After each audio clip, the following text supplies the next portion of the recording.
آسانی سے حاصل ہونے والا اور سفر بھی ہلکا ہوتا تو یہ تمہارے ساتھ شوق سے چل دیتے، لیکن مسافت ان کو دور دراز نظر آئی تو عذر کریں گے، اور اللہ کی قسمیں کھائیں گے کہ اگر ہم طاقت رکھتے تو آپ کے ساتھ ضرور نکل پڑتے۔ یہ اس طرح اپنے آپ کو ہلاک کر رہے ہیں، اور اللہ جانتا ہے کہ یہ جھوٹے ہیں۔ اللہ تمہیں معاف کرے، تم نے پیشتر اس کے کہ تم پر وہ لوگ بھی ظاہر ہو جاتے جو سچے ہیں، اور وہ بھی تمہیں معلوم ہو جاتے جو جھوٹے ہیں۔ ان کو اجازت کیوں دی؟ جو لوگ اللہ پر اور روز آخر پر ایمان رکھتے ہیں وہ تو تم سے اجازت نہیں مانگتے کہ پیچھے رہ جائیں، بلکہ چاہتے ہیں کہ اپنے مال اور جان سے جہاد کریں، اور اللہ پرہیزگاروں سے واقف ہے۔ اجازت وہی لوگ مانگتے ہیں جو اللہ پر اور روز آخر پر ایمان نہیں رکھتے اور ان کے دل شک میں پڑے ہوئے ہیں، سو وہ اپنے شک میں ڈاواں ڈول ہو رہی ہیں، اور اگر وہ نکلنے کا ارادہ کرتے تو اس کے لیے سامان تیار کرتے، لیکن اللہ نے ان کا اٹھنا اور نکلنا پسند ہی نہ کیا تو ان کو ہلنے جلنے ہی نہ دیا، اور ان سے کہہ دیا گیا کہ جہاں معذور بیٹھے ہیں تم بھی ان کے ساتھ بیٹھے رہو۔ اگر وہ تم میں شامل ہو کر نکل بھی کھڑے ہوتے تو تمہارے درمیان شرارت کرتے اور تم میں فساد ڈلوانے کی غرض سے دوڑے دوڑے پھرتے، اور تم میں ان کے جاسوس بھی ہیں، اور اللہ ظالموں کو خوب جانتا ہے۔ یہ پہلے بھی طالب فساد رہے ہیں اور بہت سی باتوں میں تمہارے لیے الٹ پھیر کرتے رہے ہیں، یہاں تک کہ حق آ پہنچا اور اللہ کا حکم غالب ہوا، اور وہ برا مانتے ہی رہ گئے۔ اور ان میں کوئی ایسا بھی ہے جو کہتا ہے کہ مجھے تو اجازت ہی دیجئے اور آفت میں نہ ڈالیے۔ دیکھو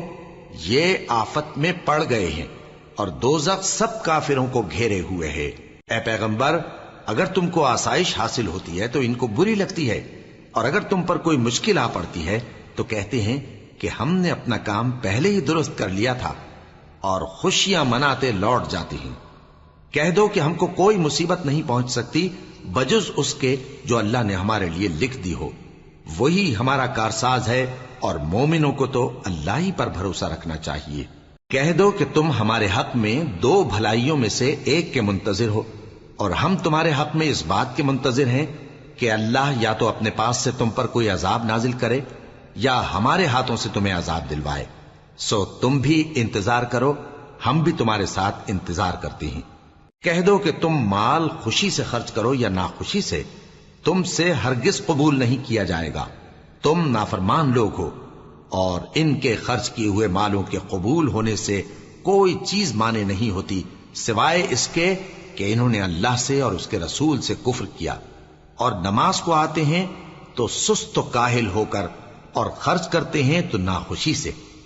بس تم ان کے مال اور اولاد سے تعجب نہ کرنا، اللہ چاہتا ہے کہ ان چیزوں سے دنیا کی زندگی میں ان کو عذاب دے، اور جب ان کی جان نکلے تو اس وقت بھی یہ کافر ہی ہوں، اور اللہ کی قسمیں کھاتے ہیں کہ وہ تمہیں میں سے ہیں، حالانکہ وہ تم میں سے نہیں ہیں۔ اصل یہ ہے کہ وہ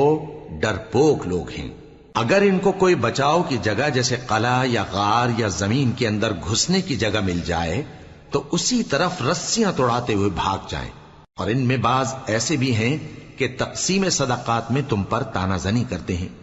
اب اگر ان کو اس میں سے خاطر خواہ مل جائے تو خوش رہیں، اور اگر اس قدر نہ ملے تو جھٹ خفا ہو جائیں، اور اگر وہ اس پر خوش رہتے جو اللہ اور اس کے رسول نے ان کو دیا تھا، اور کہتے کہ ہمیں اللہ کافی ہے، اور اللہ اپنے فضل سے اور اس کے پیغمبر اپنی مہربانی سے ہمیں پھر دے دیں گے، اور ہمیں تو اللہ ہی کی رضا مطلوب ہے، تو ان کے حق میں بہتر ہوتا۔ صدقات یعنی زکوٰۃ و خیرات تو مفلسوں اور ناداروں اور کارکنان صدقات کا حق ہے، اور ان لوگوں کا جن کے دل جیتنا منظور ہے، اور غلاموں کے آزاد کرانے میں، اور قرض داروں کے قرض ادا کرنے میں، اور اللہ کی راہ میں، اور مسافروں کی مدد میں بھی یہ مال خرچ کرنا چاہیے۔ یہ مصارف اللہ کی طرف سے مقرر کر دیے گئے ہیں، اور اللہ جاننے والا ہے، حکمت والا ہے۔ اور ان میں بعض ایسے ہیں جو پیغمبر کو ایذا دیتے ہیں اور کہتے ہیں کہ یہ شخص نرا کان ہے۔ ان سے کہہ دو کہ وہ کان ہے تو تمہاری بھلائی کے لیے، وہ اللہ کا اور مومنوں کی بات کا یقین رکھتا ہے، اور جو لوگ تم میں ایمان لائے ہیں ان کے لیے رحمت ہے، اور جو لوگ اللہ کے رسول کو رنج پہنچاتے ہیں ان کے لیے عذاب علیم تیار ہے۔ مومنوں، یہ لوگ تمہارے سامنے اللہ کی قسمیں کھاتے ہیں تاکہ تم کو خوش کر دیں، حالانکہ اگر یہ دل سے مومن ہوتے تو اللہ اور اس کے پیغمبر اس بات کے زیادہ حقدار ہیں کہ یہ انہیں خوش کریں۔ کیا ان لوگوں کو معلوم نہیں کہ جو شخص اللہ اور اس کے رسول سے مقابلہ کرتا ہے تو اس کے لیے جہنم کی آگ تیار ہے جس میں وہ ہمیشہ جلتا رہے گا؟ یہ بڑی رسوائی ہے۔ منافق ڈرتے رہتے ہیں کہ ان کے بارے میں کہیں کوئی ایسی صورت نہ اتر آئے کہ ان کے دل کی باتوں کو ان مسلمانوں پر ظاہر کر دے۔ کہہ دو کہ ہنسی کیے جاؤ، جس بات سے تم ڈرتے ہو اللہ اس کو ضرور ظاہر کر دے گا، اور اگر تم ان سے اس بارے میں دریافت کرو تو کہیں گے کہ ہم تو یوں ہی بات چیت اور دل لگی کرتے تھے۔ کہو کیا تم اللہ اور اس کی آیتوں اور اس کے رسول سے دل لگی کرتے تھے؟ عذر مت پیش کرو، تم ایمان لانے کے بعد کافر ہو چکے ہو۔ اگر ہم تم میں سے ایک جماعت کو معاف کر دیں تو دوسری جماعت کو سزا بھی دیں گے، کیونکہ وہ گناہ کرتے رہے ہیں۔ منافق مرد اور منافق عورتیں ایک دوسرے کے ہم جنس یعنی ایک ہی طرح کے ہیں کہ برا کام کرنے کو کہتے اور نیک کاموں سے منع کرتے اور خرچ کرنے سے ہاتھ بند کیے رہتے ہیں۔ انہوں نے اللہ کو بھلا دیا تو اللہ نے ان کو بھلا دیا، بے شک منافق نافرمان ہیں۔ اللہ نے منافق مردوں اور منافق عورتوں اور کافروں سے آتش جہنم کا وعدہ کیا ہے جس میں وہ ہمیشہ جلتے رہیں گے، وہی ان کو کافی ہے، اور اللہ نے ان پر لعنت کر دی ہے اور ان کے لیے ہمیشہ کا عذاب تیار ہے۔ تم منافق لوگ ان لوگوں کی طرح ہو جو تم سے پہلے ہو چکے ہیں، وہ تم سے زیادہ طاقتور اور مال و اولاد میں کہیں زیادہ تھے، تو وہ اپنے حصے سے فائدہ اٹھا چکے، سو جس طرح تم سے پہلے لوگ اپنے حصے سے فائدہ اٹھا چکے ہیں اسی طرح تم نے اپنے حصے سے فائدہ اٹھا لیا، اور جس طرح وہ باطل میں ڈوبے رہے اسی طرح تم باطل میں ڈوبے رہے۔ یہ وہ لوگ ہیں جن کے اعمال دنیا اور آخرت میں ضائع ہو گئے اور یہی نقصان اٹھانے والے ہیں۔ کیا ان کو ان لوگوں کے حالات کی خبر نہیں پہنچی جو ان سے پہلے تھے، یعنی نوح اور عاد اور سمود کی قوم اور ابراہیم کی قوم اور مدین والے اور الٹی ہوئی بستیوں والے؟ ان کے پاس پیغمبر نشانیاں لے کر آئے، اور اللہ تو ایسا نہ تھا کہ ان پر ظلم کرتا، لیکن وہی اپنے آپ پر ظلم کرتے تھے۔ اور مومن مرد اور مومن عورتیں ایک دوسرے کے دوست ہیں کہ اچھے کام کرنے کو کہتے اور بری باتوں سے منع کرتے، اور نماز پڑھتے اور زکوٰۃ دیتے اور اللہ اور اس کے پیغمبر کی اطاعت کرتے ہیں۔